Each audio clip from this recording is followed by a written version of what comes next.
നമസ്കാരം, കേരള ന്യൂസിലേക്ക് സ്വാഗതം. ഞാൻ പത്മകുമാർ. എന്നോടൊപ്പം ഉള്ളത് VKR മോഹൻ. നമ്മൾ ഇന്ന് ചർച്ച ചെയ്യുന്ന വിഷയം ശബരിമല വിഷയമാണ്. ശബരിമല വിഷയം എന്ന് പറയുമ്പോൾ ഇപ്പോൾ SITയുടെ അന്വേഷണം ഒരു വഴിക്ക് പോയി. അവർ തെളിവുകളെല്ലാം ശേഖരിച്ച് കൊണ്ടുപോയി കഴിഞ്ഞതിന് ശേഷം ഇപ്പോൾ കേന്ദ്ര ഏജൻസി വന്നിരിക്കുന്നു. ഇപ്പോൾ ഈ കേന്ദ്ര ഏജൻസിയുടെ വരവിനെ കുറിച്ച് സാറിന് എന്താണ്, നല്ല സന്തോഷമാണോ അതോ ഇതിനകത്ത് ഒരു രാഷ്ട്രീയ കളി നടക്കുന്നതായിട്ട് തോന്നുന്നുണ്ടോ? എങ്ങനെയാണ് സാർ അതിനെ ഒരു വിശകലനം ചെയ്യുന്നത്? അത് ബ്ലെസ്സിങ് ഇൻ ഡിസ്ഗേസ് എന്ന് കേട്ടിട്ടില്ലേ? ഒരു വശത്ത് ഹൈക്കോടതി അവരുടെ നിർദ്ദേശപ്രകാരം അന്വേഷിക്കുന്ന SIT കുറേ കാര്യങ്ങൾ മുമ്പോട്ട് പോകുന്നു. അതായത് കണ്ടത് രാജീവരെ വരെ അറസ്റ്റ് ചെയ്യുന്ന ലെവലിൽ നിൽക്കുകയാണത്. ഇനി പത്മകുമാറിനെ അറസ്റ്റ് ചെയ്ത് കഴിഞ്ഞിട്ടുണ്ട്. ഇനി ഈ അന്വേഷണം മുമ്പോട്ട് പോകേണ്ടത് കടകംപള്ളി സുരേന്ദ്രനിലേക്കും പ്രശാന്തിലേക്കും വാസവനിലേക്കും അത് കഴിഞ്ഞ് പിണറായി വിജയനിലേക്കാണ് പോകേണ്ടത്. കാരണം ഇതെല്ലാം പരസ്പരം ചെയ്യണം. ദേവസ്വം ബോർഡിൻ്റെ ഓഫീസിൽ ED റെയ്ഡ് നടന്നു പറഞ്ഞാൽ വാസവൻ അപ്പം തന്നെ ശരിക്കും പറഞ്ഞാൽ രാജിവെക്കണം. വാസവൻ മന്ത്രിയാണ്. അത്തരം ഒരു ഡിമാൻഡ് ഇവിടുത്തെ ഒരു രാഷ്ട്രീയ കക്ഷി ഉയർത്തിയേലാന്നാണ് വിശ്വാസം. കാരണം അത് കറങ്ങി തിരിഞ്ഞ് VS ശിവകുമാറിലേക്ക് വരുമോ, അന്നത്തെ ദേവസ്വം പ്രസിഡന്റിലേക്ക് വരുമോ എന്നുള്ളത് രണ്ടാമത്തെ ക്വസ്റ്റ്യൻ. പ്രയാർ ബാലകൃഷ്ണൻ മരിച്ചുപോയി, അതുകൊണ്ട് അദ്ദേഹം രക്ഷപ്പെട്ടെന്ന് പറയാം. ഇത് EDയുടെ അന്വേഷണം മറ്റേതെങ്കിലും കോൺഗ്രസ് വിരുദ്ധ സംസ്ഥാനത്തായിരുന്നെങ്കിൽ, ഇപ്പോൾ തമിഴ്നാട്ടിലോ ബംഗാളിലോ ഉള്ള സംസ്ഥാനങ്ങളിലായിരുന്നെങ്കിൽ, ആം ആദ്മി ഭരിക്കുന്ന സംസ്ഥാനത്തിലൊക്കെ ആയിരുന്നെങ്കിൽ ED കുറേ കൂടെ കൃത്യമായ നിലപാടെടുക്കും. കുറച്ചുകൂടി വിജിലൻ്റായിട്ട് അന്വേഷണം വിജിലൻ്റൊക്കെ ആയിട്ട് നടക്കും. കാര്യങ്ങൾ കിട്ടും, തെളിവ് കിട്ടും. നമ്മൾ ഓർക്കേണ്ടത്, ആദ്യമായി സ്വർണ്ണക്കടത്ത് കേസ് റിപ്പോർട്ട് ചെയ്യുന്ന സമയത്ത് ഭയങ്കര സജീവമായിരുന്നു. അവസാനം ലൈഫ് മിഷൻ അല്ല, സ്വർണ്ണക്കടത്ത് കേസിന് കൃത്യമായിട്ട് പറയാനുണ്ട്. ഇത് പറയുമ്പോൾ സ്വപ്ന സുരേഷ് ഇടപെട്ടിരിക്കുന്നു. മാത്രമല്ല, അന്നത്തെ PCC ശിവശങ്കർ IAS ഉദ്യോഗസ്ഥൻ അതിനകത്തുണ്ട്. PCC ഏറെക്കുറെ ഗ്രേഡിലും ഒരേ റാങ്കിലും ഒരേ പ്രവർത്തന രീതിയാണ് എല്ലാ തരത്തിലും. അപ്പോൾ ഇത് അന്ന് ഇടപെട്ട് അന്വേഷണം നടത്തി. അന്ന് എല്ലാ ദിവസവും ചാനൽ ചർച്ചകളിലെ നിറഞ്ഞ സാന്നിധ്യമായിരുന്നു BJPയുടെ സംസ്ഥാന പ്രസിഡന്റ് K. സുരേന്ദ്രൻ. അപ്പോൾ ഈ K. സുരേന്ദ്രൻ എല്ലാ ചാനൽ ചർച്ചയിലും വന്നിരുന്ന് പറയും. ഇപ്പം തിരുവനന്തപുരം മേയർ മോശക്കാരനായിരുന്നില്ല, രാജേഷ് മോശക്കാരനായിരുന്നില്ല. ഇവരെല്ലാം ചാനൽ ചർച്ച, നാളെ പിണറായി വിജയൻ്റെ ക്ലിഫ് ഹൗസിലേക്ക് ED ചെല്ലാൻ പോവുകയാണ്, ഊരാളുങ്കൽ സൊസൈറ്റിയിലേക്ക് ED ചെല്ലാൻ പോവുകയാണ്. മുഴുവൻ രേഖകളും അവർക്ക് കിട്ടിക്കഴിഞ്ഞു. നാളെ 8:30 സമയമുണ്ടെങ്കിൽ നമുക്കിവിടെ കാണാം. വേറൊരുത്തം പറയും പിണറായി വിജയൻ രാജിവെക്കാൻ പോകുന്നു, രാജിവെക്കേണ്ടി വരും. സ്വയം ജയിക്കുന്നല്ല, കേന്ദ്രം പിണറായി വിജയനെ ചെവിക്ക് പിടിച്ച് പുറത്താക്കും. ഇങ്ങനത്തെ പ്രസ്താവനകൾ വരികയാണ്. സ്വർണ്ണക്കള്ളക്കടത്തിൻ്റെ എല്ലാ രേഖകളും ഇവർ കൈവശം വെച്ചു. എല്ലായിടത്തും റെയ്ഡ് നടത്തി. എല്ലായിടത്തു നിന്നും ധാരാളം റെക്കോർഡ് കിട്ടിയെന്നാണ് പറഞ്ഞത്. അവസാനം ED ഇവിടുത്തെ അന്വേഷണം വൈൻഡപ്പ് ചെയ്യില്ല, അന്വേഷണത്തിൻ്റെ കണ്ടിന്യൂഷന് വേണ്ടി ഡൽഹിയിലേക്ക് മറ്റു കാര്യങ്ങൾ അന്വേഷിക്കാൻ പോയപ്പം ഈ രേഖകളെല്ലാം കൂടെ സൂക്ഷിക്കാൻ ഏൽപ്പിച്ചത് CMൻ്റെ ഓഫീസിൽ, അല്ല സെക്രട്ടേറിയറ്റിലെ P. ശശിയുടെ ഓഫീസിലായിരിക്കണം ഏൽപ്പിച്ചത്. ഇവർ പോയി കഴിഞ്ഞ് P. ശശി ഇതെല്ലാം കൂടെ സെക്രട്ടേറിയറ്റിലെ ഒരു മുറിയിൽ ഭദ്രമായി സൂക്ഷിച്ചു വെച്ചു, കളഞ്ഞിട്ടില്ല ഒന്നും. പക്ഷേ ദൗർഭാഗ്യവശാൽ ആരുടെയാ ദൗർഭാഗ്യം നടത്തില്ല. EDയുടെ ആണോ, പിണറായി വിജയൻ്റെ ആണോ, ശിവശങ്കറിൻ്റെ ആണോ, സ്വപ്ന സുരേഷിൻ്റെ ആണോ നടത്തിയ പേരുദോഷം കേൾക്കാനുള്ള ഇലക്ട്രിസിറ്റി ബോർഡിൻ്റെ പെട്ടെന്ന് ഒരു ഇടിമിന്നൽ ഉണ്ടാകുന്നു, ഷോർട്ട് സർക്യൂട്ട് ഉണ്ടാകുന്നു, അവിടെ തീ പിടിക്കുന്നു. ഈ രേഖകൾ തന്നെ കൃത്യമായിട്ട് കത്തിപ്പോകുന്നു. അതിനെക്കുറിച്ചുള്ള അന്വേഷണത്തെക്കുറിച്ചുള്ള പിന്നെ യാതൊരു വിവരങ്ങളും പുറത്തു വരുന്നില്ല. അതിനെക്കുറിച്ച് അത് ചലഞ്ച് ചെയ്യാൻ ഇവിടെ രാഷ്ട്രീയ കക്ഷികളും തയ്യാറാകുന്നില്ല. ഒരു കക്ഷിയും തയ്യാറാകുന്നില്ല എന്നുള്ളതാണ്. BJPയും തയ്യാറാകുന്നില്ല, കോൺഗ്രസും തയ്യാറാകുന്നില്ല, മറ്റു കക്ഷികളും തയ്യാറാകുന്നില്ല.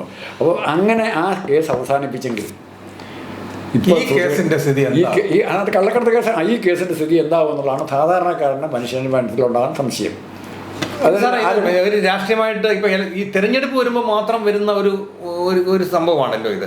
ഇപ്പം ഇതിനകത്തൊരു 10 സീറ്റ്, ഒരു സീറ്റ് ബാർഗെയിനിങ്ങിൻ്റെ ഒരു മണം അടിക്കുന്നുണ്ടോ? ഇതിന് സീറ്റ് ബാർഗെയിനിങ്ങിൻ്റെ മണം അല്ലാതെ തന്നെയുണ്ട്. പക്ഷെ അവർക്ക് മനസ്സിലാക്കാൻ പറ്റാത്ത, ഒരിക്കലും ട്രാൻസ്ഫർ ചെയ്യാൻ പറ്റാത്ത ഫോഴ്സസിനെയാണ് അങ്ങോട്ട് കൂട്ടിച്ചേർക്കാൻ പോകുന്നത്.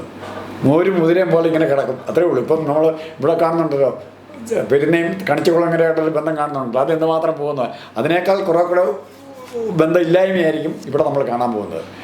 EDയുടെ കാര്യത്തിൽ, EDയുടെ പ്രവൃത്തിയിൽ ഏറ്റവും കൂടുതൽ നാണം കെട്ട മനുഷ്യനാരാ? നമ്മളാരും ഉദ്ദേശിക്കുന്ന ആളല്ല.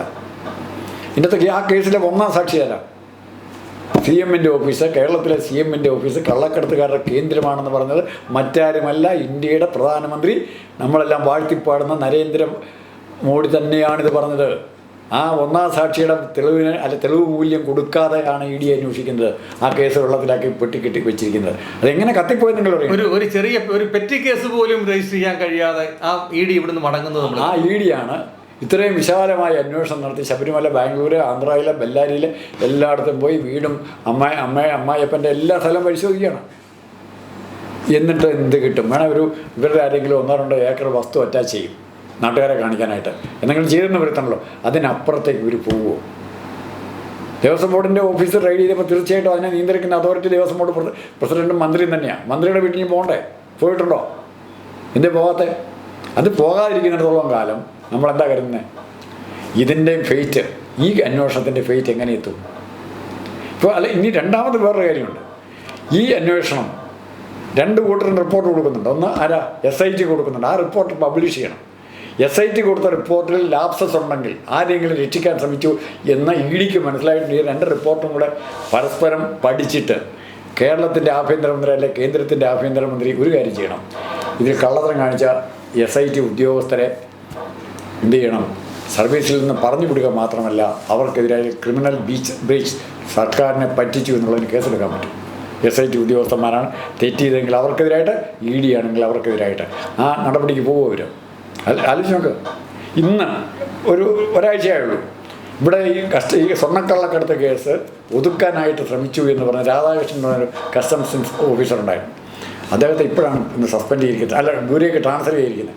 ഇത്രയും കാലം ഈ സ്വർണം കട്ടുകൊണ്ടിരുന്ന കാലവും ഇപ്പോഴും ഇന്നലെ വരെ ആ മനുഷ്യൻ ഇതിൻ്റെ ഇ ഡിയുടെ കൺട്രോളിങ്ങിലുണ്ടായിരുന്നു എന്ന് പറഞ്ഞാൽ എന്താ അർത്ഥം?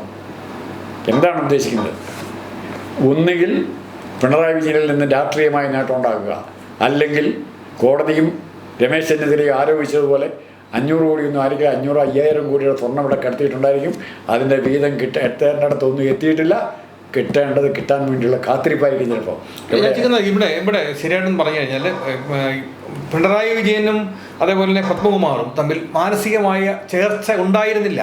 അതുകൊണ്ടാണല്ലോ പത്മകുമാറിനെ എടുത്ത് മാറ്റിയിട്ട് പകരം വാസുവിനെ വെക്കുന്നത്. ആ സമയത്തൊക്കെ പത്മകുമാറിനോട് വളരെ വിരുദ്ധമായ നിലപാടാണ് എടുത്തുകൊണ്ടിരുന്നത്. പത്മകുമാറിനെ പത്തനംതിട്ട ജില്ലയെ സംബന്ധിച്ചിടത്തോളം വീണ ജോർജിനെ മുന്നിൽ കൊണ്ടുവരികയും ഇവരെ പത്മകുമാറിനെ നോക്കുകുത്തിയാക്കുകയും ചെയ്യുന്ന അവസ്ഥകളായിരുന്നു ഉണ്ടായിരുന്നത്. അങ്ങനെയുള്ള പത്മകുമാറിനെ ഇപ്പം പുറത്താക്കുമെന്ന് എല്ലാവരും പറഞ്ഞു. ഇതൊരവസരമാണ്, പിണറായിയുടെ മുന്നിൽ വീണ് കിട്ടിയ അവസരമാണ്, ഇപ്പം പത്മകുമാറിനെ പുറത്താക്കുമെന്ന് പറഞ്ഞു. എന്നിട്ടും പുറത്താക്കാത്തതിൻ്റെ പിന്നിലെ കാരണം അകത്ത് നിൽക്കുന്ന പത്മകുമാറിനേക്കാൾ അപകടകാരിയാണ് CPM-നോടൊപ്പമോ ജയിലിലോ. രണ്ടും CPM-ൻ്റെ കൺട്രോളിലാണല്ലോ. പാർട്ടിയിൽ AKG സെൻ്ററാണെങ്കിലും CPM-ൻ്റെ കൺട്രോളിൽ, ജയിലാണെങ്കിലും CPM-ൻ്റെ ആണ്. ഇതിൽ അകത്ത് നിൽക്കുന്ന പത്മകുമാറിനേക്കാൾ അപകടകാരി പുറത്തിറങ്ങുന്ന പത്മകുമാറായിരിക്കും എന്നുള്ള പേടി ആർക്കുണ്ട്? CPM-നെ പുറത്താക്കി കഴിഞ്ഞാൽ പാർട്ടിയുടെ യാതൊരു നിയന്ത്രണവും ഇല്ല. ഇങ്ങേണ്ട പേരിൽ അയാൾക്ക് എന്തും പറയാം. ഒരു പത്രസമ്മേളനം വിളിച്ചു കഴിഞ്ഞാൽ എല്ലാം നാറി നശിക്കും അല്ലേ?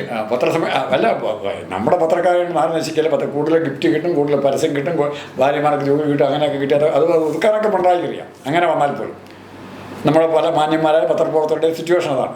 ഇപ്പം തന്നെ കുറേശ്ശെ മാറി തുടങ്ങി. ഇലക്ഷൻ എടുക്കുന്തോറും വീണ്ടും ഈ മാറ്റം പ്രകടമായി വരും. ഇവിടെ ഈ ശബരിമല സ്വർണ്ണക്കള്ളക്കടത്തിൻ്റെ ഏറ്റവും രസകരമായ വേദനിപ്പിക്കുന്ന മുഖം കഴിഞ്ഞ ദിവസം ശബരിമല ഇതിന് വലിയ ഉള്ളികളുടെ പ്രവാസി സംഗമത്തിന് പ്രമുഖന്മാരെ, അയ്യപ്പന്മാരെ വിളിച്ചു കൂട്ടിയ പരിപാടിക്കാർ വന്നു. സുകുമാരൻ നായരും നേരിട്ട് പോയില്ലല്ലോ. NSSൻ്റെ പ്രതിനിധി ഉണ്ടായിരുന്നു. വെള്ളാപ്പള്ളിയാണെന്ന് വെള്ളാപ്പള്ളി മുഖ്യമന്ത്രിക്കാരൊക്കെ വരും.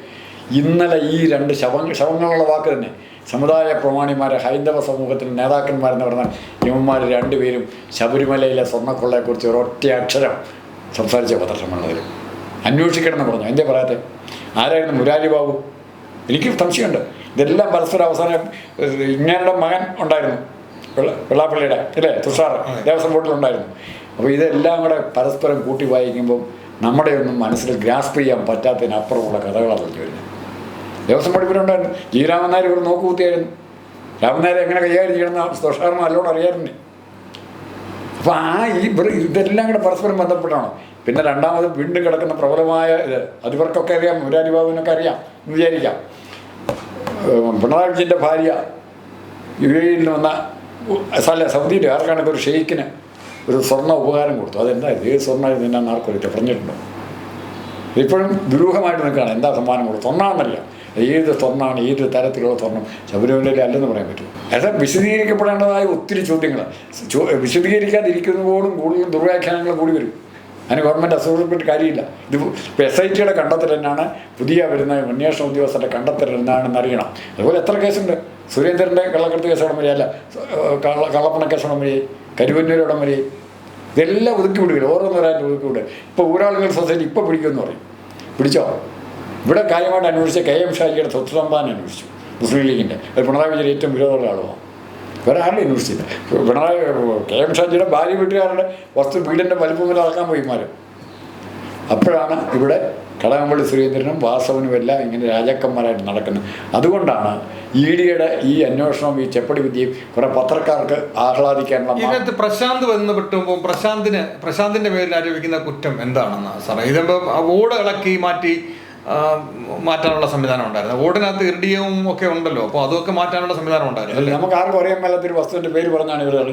ഇറിഡിയല്ല, സ്വർണ്ണങ്ങൾ തന്നെ, കാണിക്ക് കിട്ടിയ സ്വർണ്ണങ്ങൾ എന്ന് മാത്രം കാണും. കാണിക്ക കിട്ടിയ സ്വർണ്ണങ്ങൾ, അതുപോലെ ദേവസ്വത്തിൻ്റെ വസ്തുക്കൾ, അത് ഇന്നിപ്പം വരുന്നുണ്ട്. ഏറ്റുമാനൂരും അതുപോലുള്ള സ്ഥലങ്ങളും ഈ വാസ് ചെയ്തുകൊണ്ടിരുന്നത് കോടതിയായിട്ട് കേസുള്ള ഇഷ്ടംപോലെ ദേവസ്വം വസ്തുക്കളുണ്ട് പ്രൈവറ്റ് പാർട്ടിയായിട്ട്. അപ്പം പ്രൈവറ്റ് പാർട്ടിക്ക് അനുകൂലം കിട്ടാൻ വേണ്ടി ദേവസ്വത്തിൻ്റെ കയ്യിലുള്ള രേഖകൾ നശിപ്പിക്കുക. അപ്പോൾ രേഖകൾ കോടതി കൊടുക്കാതിരുന്നാൽ തീർന്നില്ലേ? മറ്റവൻ സ്വത്തും കൊണ്ട് പോകും. ഇപ്പോൾ യോഹന്നാൻ ലാഭം കിട്ടാൻ പോകുന്ന വയ്ക്കും. ചെറുവള്ളി വെച്ചേറ്റ് ആർക്കാ ലാഭം കിട്ടിയിരിക്കുന്നത്? ഇപ്പം ലാഭം കിട്ടിയിരിക്കുന്ന ആർക്കാ? ചെറുവള്ളിക്ക് ലാഭം കിട്ടിയില്ലേ? അത് ഗവൺമെൻറ് വക്കീൽ തോറ്റു കൊടുത്താൽ പോരെ. ഒരിക്കലും വിൽക്കാൻ പാടില്ലാത്ത വസ്തു വിറ്റു എന്നുള്ളത് വിൽക്കാൻ പാടില്ല എന്നുള്ള രേഖയുള്ള ആ പേപ്പർ കൊണ്ടൊന്നും കോടതി സമർപ്പിച്ചില്ല. ഇത് പിന്നെ നിങ്ങൾക്ക് മാത്രമേ ഉപയോഗിക്കാൻ പാടുള്ളൂ, നിങ്ങൾക്കിത് വിൽക്കാനോ അത് കൈമാറാനോ അവകാശമില്ല എന്നുള്ള പോർഷനുള്ള ആ ആധാരം മാത്രം കോടതി സമർപ്പിച്ചില്ല. കോടതി മുന്നിൽ വരുന്ന പേപ്പറുകളല്ലേ കോടതിക്ക് നോക്കാൻ പറ്റൂ. അത് തന്നെയാണ് ദേവസ്വത്തിന്റെ ഈ കാര്യത്തിൽ.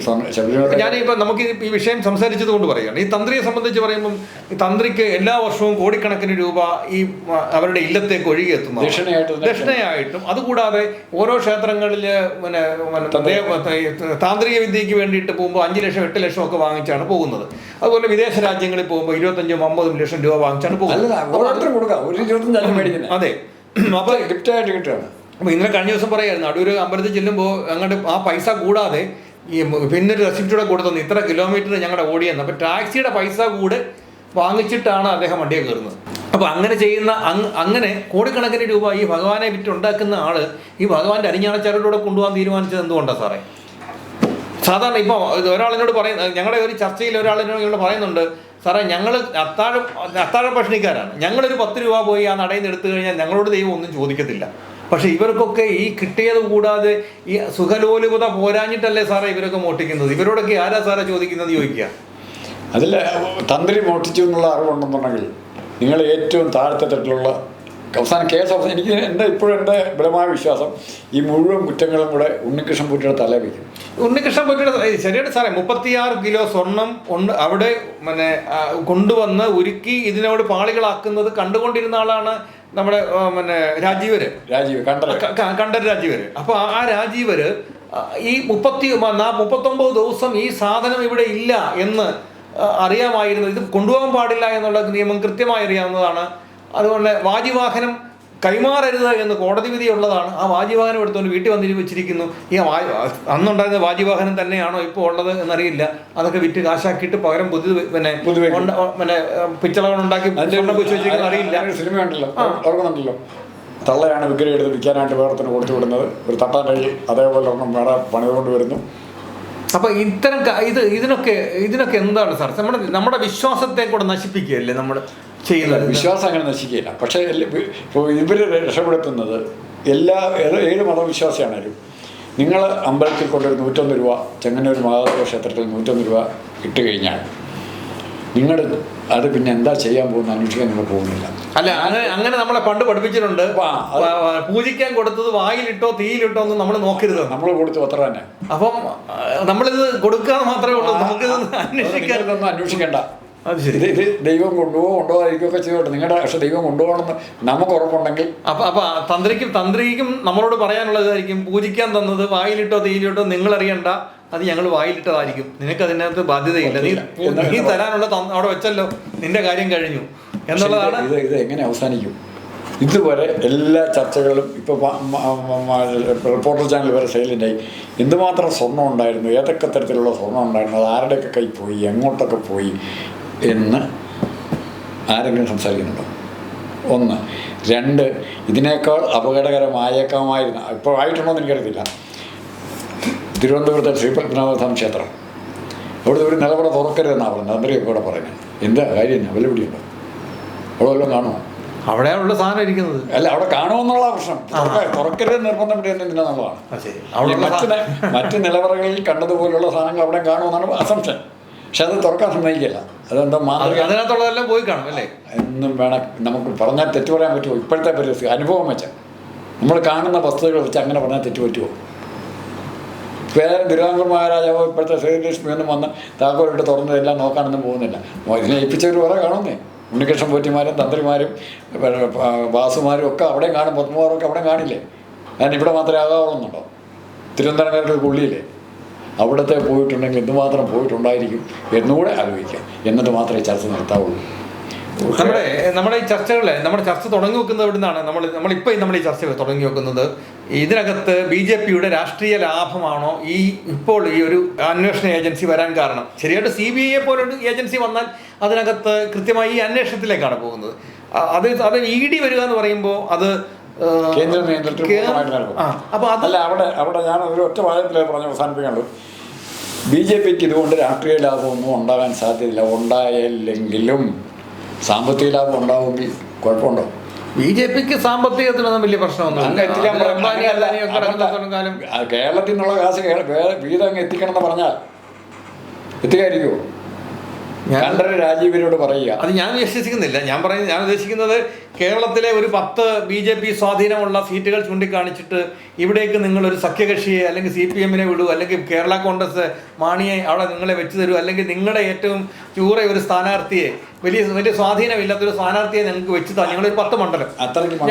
അത്രയ്ക്ക് മണ്ടന്മാരാണ്. കോൺഗ്രസിനെ നശിപ്പിക്കാൻ നോക്കിയിട്ട് BJP ഇങ്ങനെ ചെയ്യുമ്പോൾ CPM-ന്റെ വോട്ട് കൂടി ജയിക്കാൻ നോക്കുമ്പോൾ ഇവിടെ കോൺഗ്രസിൻ്റെ വോട്ടും സീറ്റും കൂടുക. നഷ്ടം വരുന്ന CPM-നാണ്.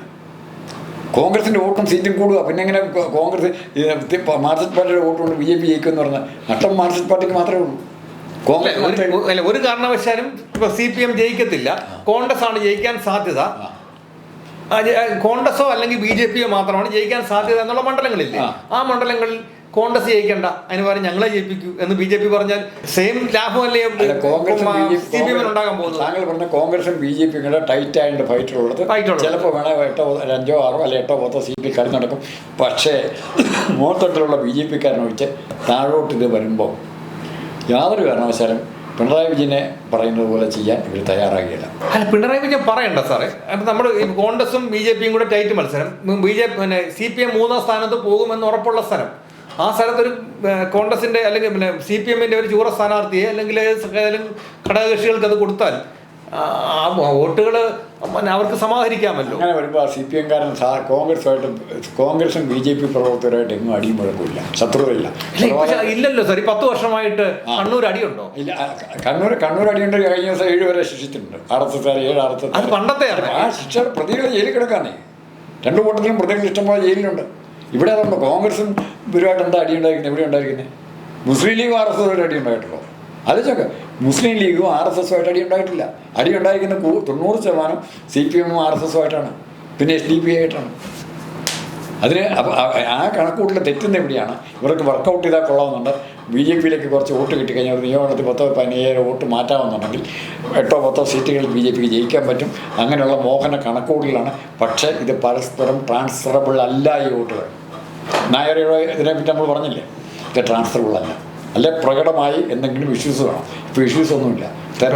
തൃശ്ശൂർ മണ്ഡലം കൊടുക്കണം എന്ന് വാക്ക് പറഞ്ഞു, വാക്ക് മാർക്സിസ്റ്റ് പാർട്ടി കൃത്യമായി പാലിച്ചില്ലേ? അത് മാർക്സിസ്റ്റ് പാർട്ടി അവരവിടെ കൃത്യമായി അതിനുള്ള അനുധാരികൾ ഉണ്ടാക്കി വെച്ചില്ല. അങ്ങനെ അല്ല, അപ്പം അതാണ് തൃശ്ശൂർ ജയിച്ചത്. CPM-ഓ BJP അല്ല ജയിച്ചത്, സുരേഷ് ഗോപിയാണ് ജയിച്ചത്. അങ്ങനെ പ്രചരിപ്പിക്കുക. സുരേഷ് ഗോപിക്ക് ഗോപാലകൃഷ്ണൻ നിർത്തിയിരുന്നെങ്കിലോ എന്ത് സംഭവിക്കുമായിരുന്നു? അല്ല, അവിടെ തിരുവനന്തപുരത്ത് BB രാജേഷാണ് മുഖ്യമന്ത്രിയാകാൻ പോയിരുന്നു എന്ന് പറഞ്ഞിരുന്നെങ്കിൽ CPM-നും കോൺഗ്രസിനും കുറച്ചൊരു വോട്ട് കിട്ടിയെന്നെ. ശ്രീലേഖ ആകാൻ പോകുന്ന അരിസ്റ്റോക്രാറ്റിക് ആയിട്ടുള്ള ശ്രീലേഖ അഡ്മിനിസ്ട്രേറ്റർ, IAS ബിരുദധാരിയായിരുന്നു, തിരുവനന്തപുരം കോൺസ്റ്റിറ്റ്യൂഷൻ ഹൈക്കോടതി, അവരുടെ മനസ്സിനനുസരിച്ചുള്ള ഒരു സ്ഥാനാർത്ഥിയായിരുന്നു ശ്രീലേഖ. അവരെ ആക്കുമെന്ന് നമ്മളെല്ലാം പ്രതീക്ഷിച്ചാക്കിയില്ല. രാജേഷാണ് ആകാൻ പോകുന്നതാണ്. ചിലപ്പോൾ ഇത്തരം സീറ്റ് അവർക്ക് കിട്ടില്ലായിരുന്നു. അങ്ങനത്തെ തരം നമ്മുടെ മുമ്പിലുള്ള സോഷ്യൽ റിയാലിറ്റീസ് ഉണ്ട്. വെറും കണക്ക് കൊണ്ട് നമുക്ക് അതിനെ അക്സസ് ചെയ്യാൻ പറ്റില്ല. അതെവിടെയും തെറ്റിപ്പോകും. ഇവിടെ കാണുന്നില്ല. ഇവിടെ ഇവർ ആഗ്രഹിക്കുന്നുണ്ട്. മോഡി ആഗ്രഹിക്കും, പിണറായി വിജയൻ ആഗ്രഹിക്കും. എത്ര 10-15 സീറ്റ് കിട്ടിയാലും ഏതായാലും പിണറായി വിജയനൊന്നും ഇനി അത്രയ്ക്ക് ആയുസ് കാണിയില്ല. അടുത്ത ടൈം, ഈ ടൈം അല്ലേ അടുത്ത ടൈം BJP വരുമ്പോഴത്തേക്കും നമ്മുടെയൊക്കെ ആയുസ്, നമ്മുടെയൊക്കെ പിണറായി വിജയനെ മാത്രം പറയണ്ട, എൻ്റെയൊക്കെ ആയുസ് എവിടെ വരെ അത്രയും കാണുമെന്നൊന്നും അറിയത്തില്ല. അടുത്ത ടൈം 31 കഴിയുമ്പോൾ എന്തായിരിക്കും എന്നറിയാമല്ല. പക്ഷേ ഇവിടെ സംഭവിക്കുന്നത് സാമൂഹികമായ സംഘർഷങ്ങൾ ഉണ്ടാക്കാതെ ഈ കച്ചവടം നടക്കില്ല. ഇവിടെ ഇപ്പോൾ ആ സിറ്റീസ് UDF-ൽ തമ്മിൽ ഉണ്ടാകുന്നില്ലെങ്കിൽ ആരെങ്കിലും പിടിച്ച് അവിടെ കുഴപ്പങ്ങൾ ഉണ്ടാക്കുന്നില്ല. അതിന് കുഴപ്പങ്ങൾ ഉണ്ടാക്കാനൊക്കെ പറ്റിയ ആൾക്കാരുണ്ട് അവിടെ. ഇല്ലെങ്കിൽ ഇവരുടെ ഗെയിം പ്ലാൻ പൊളിഞ്ഞു പോകും. മറിച്ച് കോൺഗ്രസിലാകപ്പാടെ അന്തർജിതിലാണ്. അങ്ങനെയാണ് ചിലപ്പോൾ BJP-ക്ക് വോട്ട് കിട്ടും. അല്ലെങ്കിൽ ഇപ്പം BJP-യുടെ ലക്ഷ്യം എന്ന് പറയുമ്പോൾ ഈ പച്ചത്തുരുത്തായിട്ടുള്ള കോൺഗ്രസിന്റെ പച്ചത്തുരുത്തായിട്ടുള്ള കേരളത്തിൽ നിന്നും അവിടുന്ന് അവിടെ പിഴുതെറിയുക എന്നുള്ളതാണ്. അവിടെ CPM-നെ മാക്സിമം സഹായിക്കുകയും അപ്പം തന്നെ ഇപ്പം തന്നെ DGP ആയിരുന്ന സെൻകുമാർ പറയുന്നുണ്ടായിരുന്നു, അഡ്ജസ്റ്റ്മെന്റ് അങ്ങനെ തയ്യാറാവണം, അങ്ങനെ പിന്നെ എല്ലാ സീറ്റുകളിലും വെട്ടിപ്പിടി അങ്ങനെ ആ ഒരു രീതിയിലുള്ള അഡ്ജസ്റ്റ്മെന്റിലേക്ക് പോകുമ്പോൾ CPM-ന് വിജയിക്കാൻ സാധ്യത അവസരം കൊടുക്കുകയും 10, 15, 20 സീറ്റുകൾ BJP-ക്ക് നേടത്തക്ക രീതിയിൽ അഡ്ജസ്റ്റ്മെന്റ് ചെയ്ത് ഈ തെരഞ്ഞെടുപ്പിൽ അവർ എന്ത് കളിയും കളിച്ചല്ലേ പറ്റത്തുള്ളൂ. അത് കളിക്കില്ലേ? BJP-യുടെ വോട്ട് കുറേ 10-20 നിയമനത്തിൽ മാത്രമേ, അതിനപ്പുറത്തേക്ക് BJP-ക്ക് നെഗ്ലിജിബിൾ വോട്ടുകൾ 14. ഇടുക്കിയിലൊക്കെ 10,000-ൽ താഴെ വോട്ടുള്ളൂ. ശബരിമലയുടെ ആന്ധ്രാപ്രദേശ് ഇടുക്കി 10,000-ൽ താഴെ വോട്ടാണ് മിക്കവാറും കോൺസ്റ്റിറ്റ്യൂട്ടർക്ക് കിട്ടിയിരിക്കുന്നത്. അതിൻ്റെ ആ ട്രെൻഡ് BJP ജയിക്കുന്നു എന്നൊരു ധാരണ വന്നാൽ BJP-ക്ക് വോട്ട് കിട്ടും, അല്ലെങ്കിൽ കിട്ടിയില്ല. പിന്നെ ഈഴവ വോട്ടുകൾ സാധാരണഗതിയിൽ കമ്മ്യൂണിസ്റ്റ് പാർട്ടി വിട്ട് BJP-ക്ക് കിട്ടിയെങ്കിൽ മാത്രമേ BJP-ക്ക് എന്തെങ്കിലും മെച്ചമുള്ളൂ. അത് മാത്രമേ ഇവിടെ സാധിക്കുകയുള്ളൂ. അതിൻ്റെ അർത്ഥം കമ്മ്യൂണിസ്റ്റ് പാർട്ടിയുടെ പൂർണ്ണ തകർച്ചയും കൂടെയാണ്. അതുകൂടെ ഓർത്തോ. 10 സീറ്റ് BJP-ക്ക് ജയിക്കാൻ വേണ്ടി നിന്ന് കൊടുത്താൽ 10 സീറ്റ് CPM-ന് കാണില്ല. CPM-നേക്കാൾ കൂടുതൽ സീറ്റ് ചിലപ്പോൾ BJP കണ്ടെന്ന് വരും. അതാണ് രാഷ്ട്രീയമായ തെരഞ്ഞെടുപ്പായിരിക്കും. അപ്പം എന്തായാലും ഈ കേന്ദ്ര ഏജൻസികൾ, അതായത് ED ഈ ഇതുമായിട്ട് ബന്ധപ്പെട്ട് അന്വേഷണത്തിന് വരുമ്പോൾ നമ്മൾ ഉദ്ദേശിക്കരുത്, എല്ലാ ഈ സ്വർണ്ണക്കൊള്ളയുമായിട്ട് ബന്ധപ്പെട്ട പ്രശ്നങ്ങളല്ല പിടിക്കാൻ പോകുന്നത്. അവരുടെ സാമ്പത്തിക സ്രോതസ്സും അതിനെ എങ്ങനെ പണം തിരിമറി നടത്തി, പണം വിദേശത്തു നിന്ന് എങ്ങനെ പണം വന്നോ, ഇങ്ങനെയുള്ള കാര്യങ്ങളെക്കുറിച്ചാണ് അന്വേഷണം വരാൻ പോകുന്നത്. അപ്പോൾ അതുകൊണ്ട് ഇത് കേന്ദ്രത്തിൻ്റെ നേരിട്ടുള്ള ഡയറക്ഷനിലുള്ള ഒരു അന്വേഷണ സംഘമാണ്. അപ്പോൾ അതുകൊണ്ട് തന്നെ ഇതിനകത്തൊരു രാഷ്ട്രീയ ലക്ഷ്യമുണ്ട് എന്ന് വിശ്വസിക്കുന്നവരുണ്ട്, വിശ്വസിക്കാത്തവരുണ്ട്. എന്തായാലും നമുക്ക് കണ്ടറിയാം. മുൻകാലങ്ങളിൽ 9 കേന്ദ്ര ഏജൻസികൾ വന്ന് പിണറായി വിജയൻ നാളെ രാവിലെ അറസ്റ്റ് ചെയ്യപ്പെടും, വിലങ്ങി വെച്ചുകൊണ്ട് പൊക്കളയുമെന്ന് വരെ സോഷ്യൽ മീഡിയയിലും മറ്റ് ചാനൽ ചർച്ചകളിലും ഒക്കെ പറഞ്ഞ ആൾക്കാരൊക്കെ ഇപ്പോൾ ഇവിടെ നടപ്പുണ്ട്. അവരും ഇപ്പോഴും പറയുന്നുണ്ടാകും നാളെ രാവിലെ പിണറായി വിജയൻ്റെ വീട്ടുപടിക്കലെത്തും, നാളെ അറസ്റ്റ് ചെയ്യാൻ പോവുകയാണ്. ഒന്നും സംഭവിക്കാൻ പോകുന്നില്ല. ഈ ഫയലുകളെല്ലാം സാറ് പറഞ്ഞതുപോലെ തന്നെ പൊതിഞ്ഞ് കെട്ടി കൊടുക്കേണ്ടടുത്ത് കൊടുക്കും. അത് ബാർഗെയിൻ ചെയ്യേണ്ടവർ ബാർഗെയിൻ ചെയ്യും. പണമായിട്ട് വാങ്ങിക്കുമെന്നാണ് സാറ് പറയുന്നത്. എനിക്ക് തോന്നുന്നില്ല പണമായി വാങ്ങുമെന്ന് എനിക്ക് തോന്നുന്നില്ല. സീറ്റുകളായിട്ട് വാങ്ങാൻ സാധ്യതയുണ്ട്. അങ്ങനെ ഇത് ഈ ഇലക്ഷൻ സമയത്ത് ഓടി വന്ന് ഇത്ര തിരക്ക് പിടിച്ച് കാര്യങ്ങളൊക്കെ ചെയ്യുന്നുണ്ട്. ഏതായാലും അന്വേഷണം നല്ലതിനാവട്ടെ. അമിത്ഷാ ഏതാനും ദിവസങ്ങൾക്ക് മുമ്പ് ഒരു ദിവസത്തേക്ക് കേരള പര്യടനം നടത്തിയിരുന്നു. അദ്ദേഹം എന്ന് പറഞ്ഞ അഹമ്മദാബാദ് കോർപ്പറേഷൻ നമ്മൾ പിടിച്ചതുപോലെ തിരുവനന്തപുരം ഇപ്പോൾ പിടിച്ചിരിക്കുന്ന ഇവിടെ കേരളം പിടിക്കാൻ പറ്റും. ഇത് പറയാൻ വേണ്ടി മാത്രമാണ് അമിത്ഷാ ഇവിടെ വന്നത് എന്ന് തൽക്കാലം വിശ്വസിക്കാൻ ബുദ്ധിമുട്ടുണ്ട്. അപ്പോൾ എന്തായാലും നമുക്ക് ഇതിൻ്റെ വരും വിഷയങ്ങൾ, നമുക്ക് വരും കാര്യങ്ങൾ എന്താണെന്ന് നമുക്ക് ചർച്ച ചെയ്യാം. ഏതായാലും ED-യുടെ അവസ്ഥ ഇന്ന് വന്നതല്ലേ ഉള്ളൂ. അപ്പോൾ നമുക്ക് ബാക്കി കാര്യങ്ങൾ പിന്നറിയാം. അതുവരെ അപ്പം ഇനി അടുത്തൊരു വാർത്തയുമായി ഞങ്ങൾ വീണ്ടും കടന്നു വരും. അതുവരെ അടുത്തൊരു ചർച്ചയുമായി ഞങ്ങൾ വീണ്ടും കടന്നു വരും. അതുവരെ നന്ദി, നമസ്കാരം. കൂടുതൽ വാർത്തകളും വിശേഷങ്ങളും നിങ്ങൾക്ക് ലഭിക്കാൻ കേരളീയം ന്യൂസ് സബ്സ്ക്രൈബ് ചെയ്യുക. കൂടെ ബെൽ ബട്ടണും അമർത്തുക.